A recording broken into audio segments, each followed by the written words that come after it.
ọmọ Yorùbá ó ti ṣẹlẹ̀ o, wọ́n ti fún wọn ní 3 working days láti lé gbogbo Fúlàní tó wà bẹ́ẹ̀ kúrò. Àìjẹ́ bẹ́ẹ̀ báwọn ṣe ṣọ̀rẹ́ tán kò pẹ́ tó lè sọ́dọ̀ gbòó step in sí kan tó ṣẹlẹ̀ lóńdó báyìí, the next thing báyìí wọ́n kó ẹrù wọn àwọn Fúlàní kọ́ tó bẹ̀rẹ̀ sí ní sálọ kẹ́lẹ́ mọ̀ wípé ó ju àwọn lọ. Mo fún yín ní ọjọ́ mẹ́ta péré kẹ́ fi lé more than 20,000 terrorists tó wà ní Borno, Maiduguri, tẹ́ kó káàkiri sí gbogbo Nàìjíríà, more than 70 to 90,000 of them. A fún yín ní 3 working days kẹ́ fi ṣe kí ni kẹ́ fi lé wọn dànù tàbí kẹ́ wipe wọn off. Lẹ́yìn yẹn tẹ́ bá ti ṣe bẹ́ẹ̀ ẹ má wọrí àbáyé lé wọn. Ta ló sọ bẹ́ẹ̀? Èmi ẹ̀wẹ̀wẹ̀ bàbá mi lẹ́yìn tí màá sọ orí ẹ̀. Allegedly a gbọ́ látẹnu àwọn èèyàn tí wọn ò lè parọ́ adẹ̀rí online in some sensitive places. Ìjọba orílẹ̀-èdè Amẹ́ríkà àti Israel àwọn ni wọ́n fi ṣe ìkìlọ̀ yìí. Tẹ́ bá rántí dáadáa ẹ rí i pé níjàrún wọ́n gbé pósìtì kan jáde lórí official page wọn masọ tó ní àwọn Islamic terrorists kan wọ́n ń tẹ́tà àwọn ọmọ Amẹ́ríkà tó wà Nàìjíríà báwọn apá wọn àwọn máa ṣe báwọn máa ṣàwó. Ìyẹn ní kọ́kọ́ o, wọ́n náà wọ́n kan tún lọ ṣe fídíò kábíyèsí Elédùmarè ní Borno. Allegedly a gbọ́ pé wọ́n náà wọ́n kan wọ́n kó bọ́n wọ́n kó àmọ́ wọ́n kó gbogbo ẹ̀dá ní wọ́n dẹ̀ lérí sí Amẹ́ríkà wọ́n lérí sí Israel. Ọmọ Yorùbá ó ti ṣẹlẹ̀ gbogbo alamọ̀ wípé talk and do ní Trump. Ọmọ Yorùbá mo bẹ̀ gbogbo wa nítorí Ọlọ́run, ẹ̀yin tẹ́ bá mọ̀ pé ní ọmọ nílẹ̀ Haúsá lásìkò tá a wà yìí ẹ sì kọ́kọ́ kó wọn wá sílé náà. Ẹ má jọ mọ́tò ẹ búùkù fúláìtì fún wọn, àṣírí yín á bò.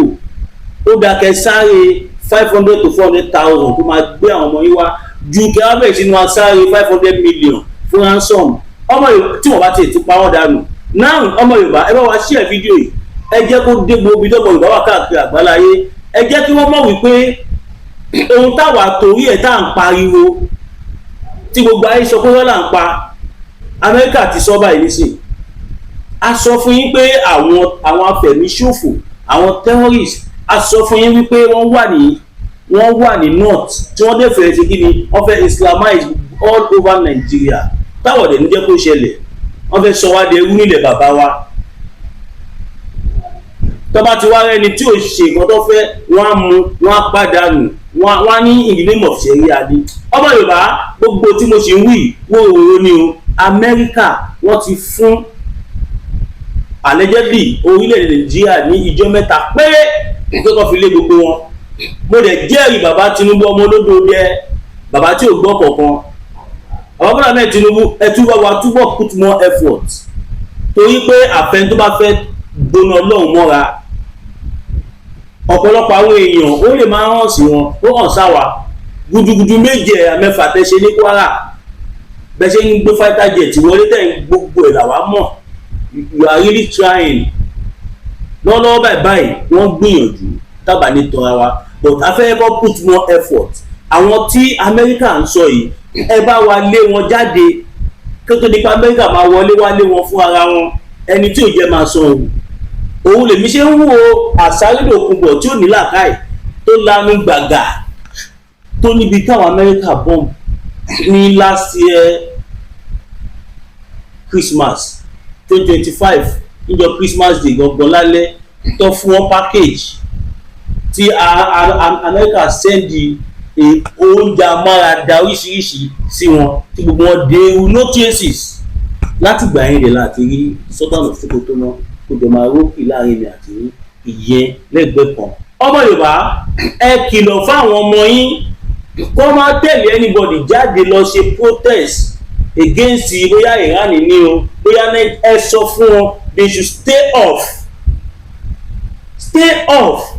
Ẹ̀yin tẹ̀ ń protest yìí Boko Haram ń pa wá Nàìjíríà rí kankan sọ. Israel àti Amẹ́ríkà wọ́n wá pa Netanyahu Ayatollah bí ẹni sọ́dọ̀ tẹ̀lẹ́yàwó Ayatollah bí Ayatollah tí wọ́n pa tó jẹ́ supreme leader Iran tó jẹ́ pé allegedly a ti gbọ́ pé gbogbo àwọn terrorist organization tó wà òun ló ń sponsor wọn tó tì wọ́n lẹ́yìn ní gbogbo àgbáyé tó dẹ̀ jẹ́ ìdí tí Amẹ́ríkà tí wọ́n ṣe dúró pé ṣe rẹ́jíìmù yìí ó ní láti stop. Amẹ́ríkà ń gbìyànjú láti kọ́ọ̀bù terrorism n tó máa pè wá ní ẹ̀yin kọ́ wá jáde Nàìjíríà tẹ́lẹ̀ mọ̀ pé Nàìjíríà ò ní air defence ìbòwò ìlú lọ́tì ẹ̀gọ́ sá ṣé ìlú tí ò ní náà ló máa ní air defence? They don't have anything. Òde ń ṣe kí bàbá Tinubu kówó lẹ̀ wọ́n kówó lẹ̀ àwọn tó yẹ kó rà ni wọ́n ní rà.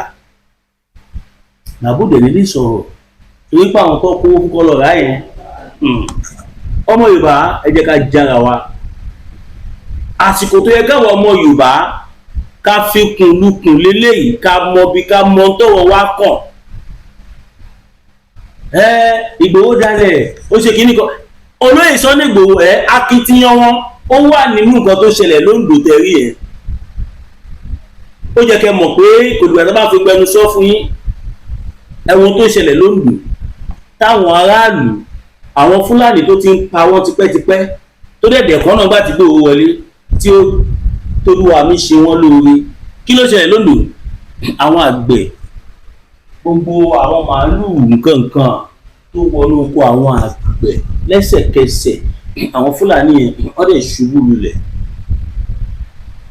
Wọ́n kú o wọ́n wà in spiritual captivity. Àwọn àgbẹ̀ yẹn dé bá wọn láàárọ̀ ọjọ́ kejì. Kí làwọn Fúlàní yẹn fẹ́ ṣe? Wọ́n fẹ́ da màálù kó jẹ gbogbo.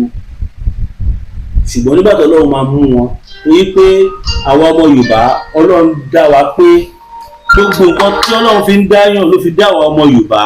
So fún ìdí èyí kọ́ àwọn nǹkan bàbá wa a sọ fún yín pé ṣe rí ìṣẹ̀ṣe làgbà o ẹ má jọ tán yín o ìṣẹ̀ṣe ni ò tí ì jẹ́ kí Fúlàní ráyè wọlé Yorùbá dáadáa jù bẹ́ẹ̀ yẹn lọ. Nísìnyí báyìí àwọn aráàlú ti ṣe ṣégè fún wọn. Mo kí ẹ̀yin ọ̀dọ́ Oǹdó mo lè kí bàbá mi Olóyè Sunday Adéníyì Adéyẹmọ Ìgbòho òòṣà owó bàbá dámì ẹkùn ọkọ Fúlàní àjànàkú kọjá mo rí nǹkan fìrí tabarere kaná rírin ẹmu ẹkì ẹran bí ẹ̀kọ́ náà Ọlọ́run kún wọn lọ́wọ́ Ọlọ́run ló lè sọ nígbòho fún wọn fún àwọn ẹni yẹn. The next thing àwọn tó ti ń wá sí ìlú yẹn tó ń ba tí wọn jẹ́ tipẹ́tipẹ́ wọ́n dẹ̀ fún ara wọn ni wọ́n jókòó tí wọ́n ń sùn nínú ìnira. Ìgbà tí ẹ̀ máa mú làwọn olóko mú wọn. Àwọn ọ̀rẹ́ wọn wọ́n fẹ́ wá kó wọn kúrò níbẹ̀ ṣùgbọ́n wọ́n gbọ́ pé Ìgbòho ti wà ráǹd wọ́n kẹ́ wọn sá lọ lẹ́sẹ̀kẹsẹ̀. Ọmọ Yorùbá mi ìfẹ́ fi gbogbo ẹnu sọ̀rọ̀ ní o mi ìfẹ́ fi gbogbo ẹnu sọ̀rọ̀ ní o ẹ má jẹ́ kí n parọ́ fún yín o lọ́wọ́lọ́wọ́ báyìí àwọn local security ilẹ̀ Yorùbá wọ́n ń ṣe gudugudu méje yàyà mẹ́fà. Ìdí nìyẹn táwa ṣe sọ wípé kọ́ bá gbé security fún Olóyè Sunday Igboho. Ẹ wo nǹkan tó ṣẹlẹ̀ bẹ́ẹ̀ yẹn sì. Àwọn àgbẹ̀ tó ti máa ń gorí oko bá gbogbo sí gbogbo màálù kò lọ́pọ̀tunity àti wọlé. Ẹni tó tún gbé màálù tó fẹ́ gbé wọnú gbé yẹn nígbà tó ń fún àwọn màálù yẹn tí wọ́n ya ipá òun wọlé ó wá fẹ́ ṣe kí ni ó fẹ́ wú àṣùṣọ́ ó fẹ́ wú ẹyọ kan ó pè sí wọn wájú wọ́n lè mọ̀ pé oúnjẹ lòun ní káwọn kọ́ wá jẹ àwọn yẹn ò wọlé o bó ṣe wọlé báyìí tó ní kóhun tó já tó ti wá ẹ̀ gan síbẹ̀ ni ó ṣubú lulẹ̀ ó lè wà spiritually arrested. Nǹkan wà ń lẹ̀ yòó ẹja pàtẹ́wọ́ fún gbogbo àwọn ọlọ́dẹ tí wọ́n ṣiṣẹ́ yẹn. Ẹ jẹ́ ká wá ṣe gbòòsà mẹ́ta fún bàbá wa Olóyè Sunday Igboho gbòòsà tábà sọ fún yín ẹ̀ lè mọ̀. Ìgbòho ṣaláriwo ọ̀tọ̀ ní jagunjagun ọ̀tọ̀ ní jagunjagun o ẹmu ẹkì ẹ̀wọ̀n bí òrẹ̀ rẹ pé ni ládé bàbá wa ọba Aláàfin ò ládé adé bàbá wa Aládìkún lágbàfà láàfin. Ṣe rí pé ìran Olóyè Sunday Igboho ti ṣòro ìbọ̀jọ́ ti pẹ́ gan-an tí wọ́n ti wà selfless as in tí wọ́n fi bẹ́ẹ̀ kí ẹ nípa ara wọn ṣùgbọ́n tó kí ẹ nípa àwọn tó wà láàárín wọn tí wọn ò process ìwà agbára táwọn process. Èèyàn mélòó ló lè lágbára bí ṣe Sunday Igboho bẹ́ẹ̀ tó lè gbóná bí àpárá bẹ́ẹ̀ tó lè ti ní yàrá ìjà owó tó jẹ́ millions in dollars tó jẹ́ millionaire in dollars that approximately deep long billions of naira if not trillion. Ẹ̀wọ̀n pọ́pà lolúwa mi ó lójú olóṣèlú lẹ́yìn ó lójú olóṣèlú Nàìjíríà tó lówó tó lè Sunday Igboho. Ó jí owó ni o ó ṣe gbá ni o ó lójú wọn ò wòye. Nǹkan táwọn bàbá tọ́ bí àwa ò lè ṣe òun ló lóye Sunday Igboho ṣe òun làwa tí wá ṣe òun ló dẹ̀ wá fà táwa tó wá dúró tọ́ pé pé ó dìgbà tí a bá gbalẹ̀ Yorùbá káwa náà tó sinmi níwọ̀n gbà tá a bá sì wà lẹ́yìn ìgbà tí ẹ bá sì wà ẹ dúró tọ́ pẹ̀lú wa 100%. Àwa dẹ̀ jẹ́ ẹ̀rí yín amọ̀pẹ́ kì í ṣe lébi sínú àwọn tó máa ju gbúgbú fún tó máa sáré hàn tí wọ́n gbàgbé ibi tí wọ́n ti ń bọ̀. Ó dàbí ẹlẹ́wọ̀n ni tó nínú kọ́kọ́rọ́ àbòdì èwo ló fẹ́ tó ní jẹ lòun fẹ́. Wọ́n lè jẹ́ kó yé pé lẹ́yìn alẹ́ yìí kò ní sí opportunity yẹn mọ́ o. Lẹ́yìn alẹ́ ni wọ́n lọ bá sọ̀rọ̀ yẹn pé eré pàyọ́tà wà bí ṣé ká fún ẹ kọ́kọ́rọ́ òṣìlẹ̀kùn kò fèfè àbí ká fún ẹ lóúnjẹ. Ṣé bẹ́ẹ̀ ní tó ń ṣẹlẹ̀ sí ọ̀pọ̀lọpọ̀ àwọn ọmọ Yorùbá ní indirectly àìmámọ̀ tí nǹkan rí kọ́mọ Yorùbá kó máa ṣòwò Fúlàní tó lè mọ̀ wípé Fúlàní ò ń bára wọn jà tó bá wọn ń bára wọn jà wọn máa ń para wọn ni tí kọ̀ọ̀kan bá ṣe ẹ̀rẹ́ yẹn òkọ́ lè sáré mú àdì wọn sáré dúró ẹ̀ tẹ̀sí gbọ́.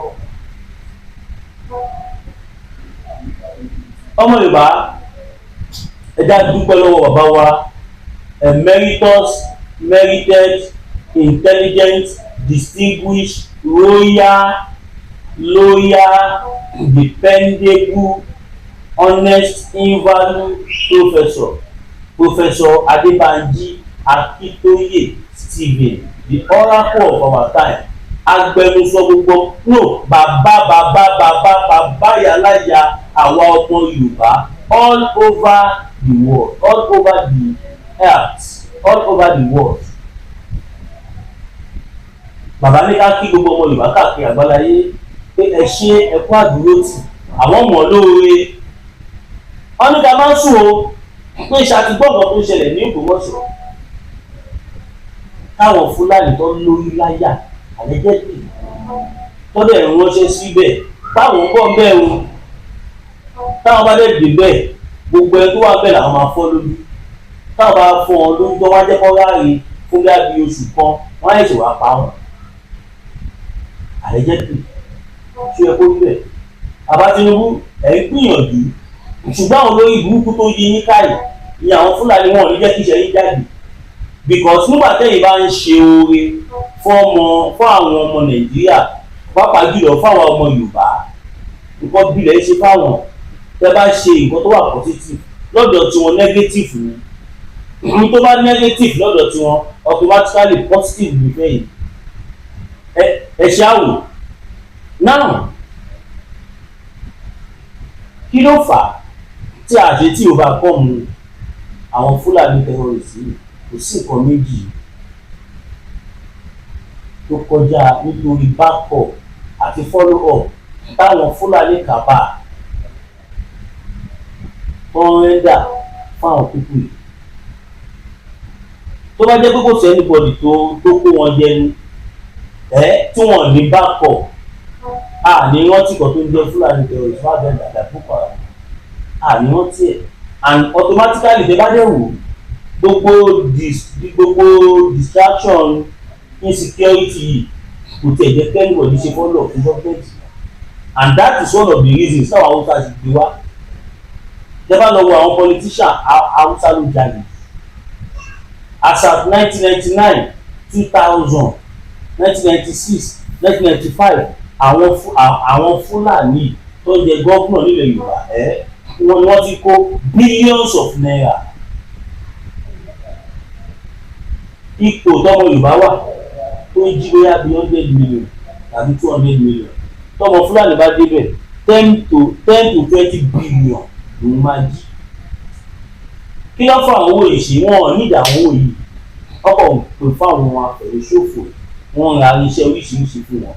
Ẹ̀yin náà ẹ̀wù gan tó wà lọ́wọ́ àwọn Fúlàní terrorist, ẹ̀wù gan tó wà lọ́wọ́ àwọn local security ọmọ Yorùbá. Tó yẹ kó ṣe láìpẹ́ middle belt wọ́n jáde tán.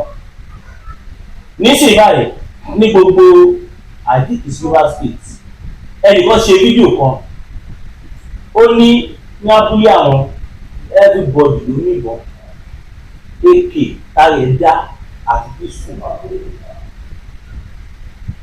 Ó dé láti Èkó, ó dé sílùú wọn, bó ṣe ń dé báyìí wọ́n ń gbé AK-47 fún àti pistol èdè àwọn máa gáàdì àwọn fámìlì ẹ̀ AK Akeem eléyìí tí wọ́n fi ṣe kí ni wọ́n fèsì àwọn Fúlàní tí wọ́n bá dé.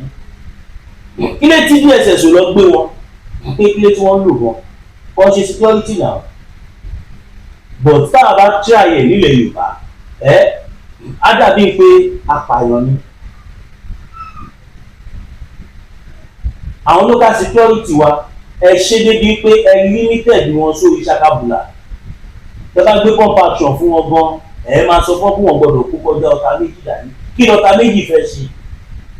Nígbà táwọn fúlùmí wà lè sọ tó bá ti dùn bẹ́ẹ̀ lọ sí ìlú. Àwọn tó yẹ kí ẹgbẹ́ṣẹ́ fún wọn, àwọn wọn kùkù lẹ́ ń gbé fún. Ẹ̀ṣẹ́ àwò, àwọn Àgbẹ̀kọ̀yà, àwọn vigilante nǹkan Àmọ̀tẹ́kùn. Sorry, I withdraw all that statement. Ẹ wo Àmọ̀tẹ́kùn. How many loader ní kó pàtó ẹgbẹ́ fún wọn? How many loader ní? Wọn ò lè rí Fúlàní kan pa tó dìgbà tí commissioner police state yẹn tó bá fọwọ́ sí. Ọlọ́pàá dẹ̀ ló máa lead wọn lọ, àwọn ló tún máa wà wájú ọlọ́pàá tẹ̀lé wọn lẹ́yìn kí wọ́n tó lè operate. They cannot operate without the order of CP. Kí ẹ kó ibẹ̀. Ìdí nìyẹn tó lè sọ ní Ìgbòho ṣe ya nígbà tó pé wọn tó fẹ́ dá Àmọ̀tẹ́kùn sílẹ̀. Wọ́n ní kí ṣe Sunday Ìgbòho wá jẹ́ olórí gbogbo Àmọ̀tẹ́kùn gbogbo Nàìjíríà. Wọ́n bẹ̀rẹ̀ ìsọ̀ndẹ̀ olórí nínú ìpín ju yìí. Kódà gan àwọn oyè kan tó fún àwọn gbà kan ó bọ́ sí ilé mi kó má dàbí ìwọ̀sí fún àwọn tó fáwọn làwọn ṣe gbà. Àwọn olùdóye kódà màdúdé àtọ́sà pàṣẹ òbí wọn tó ṣe gbogbo ẹ̀ wọ́n padà gbà. Nígbà tó wọ́n padà gbà wọ́n wá gbé ìgbésẹ̀ táwọn gómìnà gbé, wọ́n ní kí wọ́n máa rẹ́gísítà online kó dẹ̀ lè work. It is not gonna work. Torí pé kí ni ara ìdí tí ó ṣe nílé work ni wípé ọmọ tí ó kọ́ kàwé kò lógún gan. Now kí sáré chip lélẹ̀ fún yín lọ́wọ́lọ́wọ́ bí mo ṣe ń sọ̀rọ̀ yìí allegedly ní orí ìsínbẹ̀ o. A gbọ́ pé Iran wọ́n ti signal àwọn terrorist tó wà Nàìjíríà, òun ló fà á tó fi issue threat. Wọ́n ní gbogbo plan wọn bóyá láti lọ ya lu àwọn citizen America pé tó bá dẹ̀ dánwò wọ́n á dán tán. Allegedly I was not there. I reported what I saw online, so that's it. Now tẹ́ bá lọ sí orí official page àwọn Mossad ẹ̀rí tí wọ́n kọ́ síbẹ̀ tó declare àṣàyẹ̀kùwọ̀ tó gbé fọ́tò ẹ̀ síbẹ̀. Can you imagine? Ṣé ó pọ̀ Amẹ́ríkà bí Israel jẹ́ ọ̀rọ̀ Fúlàní àti kìíní ni? Ẹ̀yin tẹ́ ẹ̀ ṣe protest, ẹ̀yin tẹ́ bá jẹ́ ọmọ Yorùbá tẹ́ ẹ̀ darapọ̀ mọ́ protest and support Iran, go and stop it with immediate effect. Ẹ lọ stop ẹ̀. Ẹ lọ stop ẹ̀ fún sọ́tẹ̀ ní o. Àwọn tó bí yín sí wọn sọ ọkàn fún yín o. Táwọn ẹ bá wá sí tí wọ́n tó wá gbogbo yín wọ́n ní wọ́n ṣe tí ò dáa. Báwo ni orílẹ̀-èdè kan ṣe máa wà tó dẹ̀jẹ̀ pé a lọ máa bímọ terrorist káàkiri sí gbogbo all over the country ní àwọn ìyẹn wọn fèmí ṣòfò.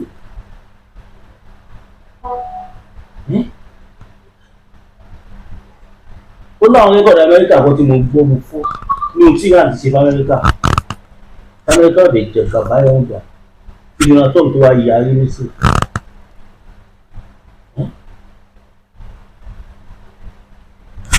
Ẹ̀rọ bẹ̀. General Christopher,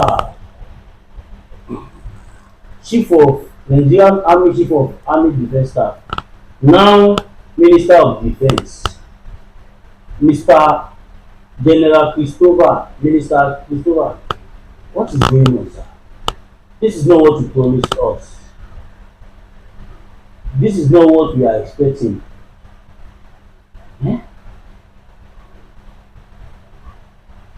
General Christopher, tẹ́ bá rántí dáadáa, ó ṣèlérí kan fún gbogbo ọmọ Nàìjíríà gbà kan nígbà tó lọ kó nígbà tí àwọn terrorists tó gbé helicopter tó lọ kidnap àwọn ọmọ kan ní school tó lẹ̀ pé ó kù bí àbí 1 to 2 minutes àwọn àmì ẹ̀gbọ́n tí wọ helicopter yẹn lọ́ọ̀kan tí wọ́n lọ́kùn helicopter yẹn dẹ̀ tó débẹ̀ láàrin 2 minutes wọ́n ti receive call from above pé kí gbogbo àwọn àmì tó wà ń bẹ̀ kọ́lí fáwọn terrorists ń bọ̀ wọ́n fẹ́ kó àwọn ọmọ allegedly with immediate effect. General Christopher promised us that you are going to get the person that make that call. Ẹ má kọ́ wa náà lè sọ pé ẹ̀mẹ́ni tó make call yẹn náà because Nigerian government ó sure banker pé wọ́n máa ní wiretapping equipment irú tó bá ní irú tí wọ́n ní allegedly kọ́ bá nílé El-Rufai ní Abuja níwájú ìyàwó ẹ̀ wiretapping equipment tó dẹ̀ pé àwọn mẹ́ta ló máa ń lò. It's either you are working with the security agency or you are a network providing company or the third one is or you are a terrorist. Àwọn terrorist ló máa ń sábà lò fún information nípa àwọn client wọn a lot of documents everything one access. Can you imagine? That is treason. Bó tẹ̀ yẹ fáwọn agbóhùngbà ti lè bá bì but ní choice lọ́wọ́ bẹ́ẹ̀ báyìí òun ló wà bẹ́ẹ̀. Ìbí làwọn tó kọ́ mọ́ ìfà fún mi tó tààpù tó ní ẹ̀kọ́ kíní kan pẹ̀lú kíní kan ó tálé wọn kíní kan ìfẹ́ gbogbo ní sọ́ọ̀tà ìdàgbé. Now kí ni El-Rufai ń ṣe pẹ̀lú wiretapping equipment? Ṣé DSS ni? Ṣé FBI ni? Ṣé anti-kidnapper ni? Ṣé anti-robbery ni? Àbí department wo ló wà? Force wo ló jẹ́ ká mọ̀? Ṣóun ló ní MTN ni? Tó bá ṣóun ló ní Glo? Tó bá ṣóun ló ní Airtel? Tó bá ṣóun ló ní Vodafone, Multilink, Starcom, etc. Ṣóun ló ní? Lò nǹkan ló ní. Kí ló wá ṣe pẹ̀lú wiretapping equipment? Ṣé tí mo ń wò lẹ́ ń wò? Lọ́kọ̀ tèmi ohun tí mo ń wò yẹn bẹ́ẹ̀ ló ṣe rí lọ́kọ̀ tèmi. Ṣé bẹ́ẹ̀ ló rí lọ́kọ̀ tẹ̀yìn náà? Ẹ bá mi kọ sí comment section. Níṣẹ́ báyìí àbáàtì YARI wọ́n ti discharge and authenticate ẹ̀. Can you imagine?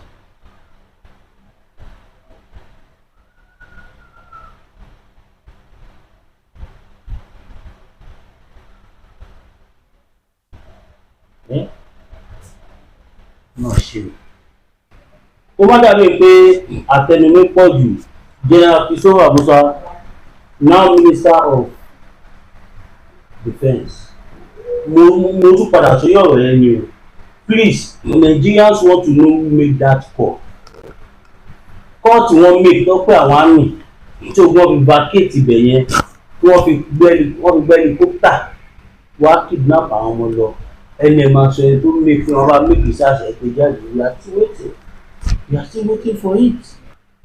Ẹ jọ nítorí Ọlọ́run èyí tẹ̀ ń protest tẹ̀ ń sọ̀rọ̀ Amẹ́ríkà tẹ̀ ń tẹ̀sí Amẹ́ríkà ẹ jọ nítorí Ọlọ́run stop doing it on ẹ má ṣe lórúkọ gbogbo àwọn ẹ máa dárúkọ ara yín pẹ̀yìn ní ọgọ́ lẹ̀ ń sọ̀kọ̀ báyìí wọ́n ṣépè fún yín.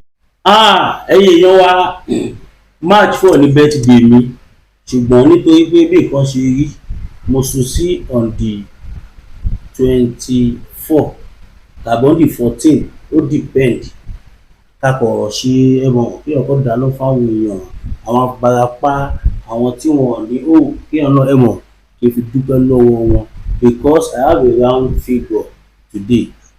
Yesterday I have a round figure age tó yẹ kó máa ń da kéèyàn ò ṣe kankan kéèyàn fi dúpẹ́ lọ́wọ́ náà, so that more of it can come and we live long by the grace of God. Fẹ́ẹ̀ tó lọ́wọ́ bùkún fún ẹgbẹ́ support wa 02141687040 02141687040 tàbí 08176034216 08176034216 WhatsApp number mi nìyẹn. Ẹ bá pè ní direct line ó lè má lọ WhatsApp. God bless you all.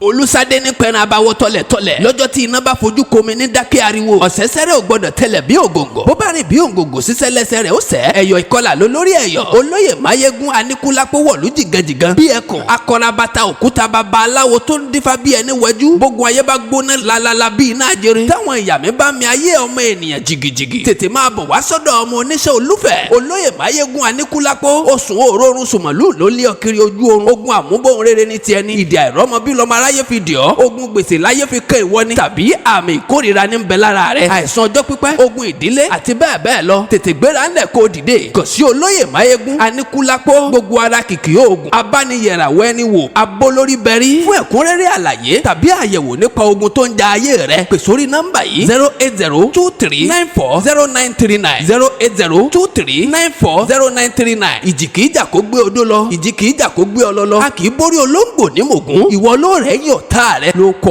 lọ́wọ́.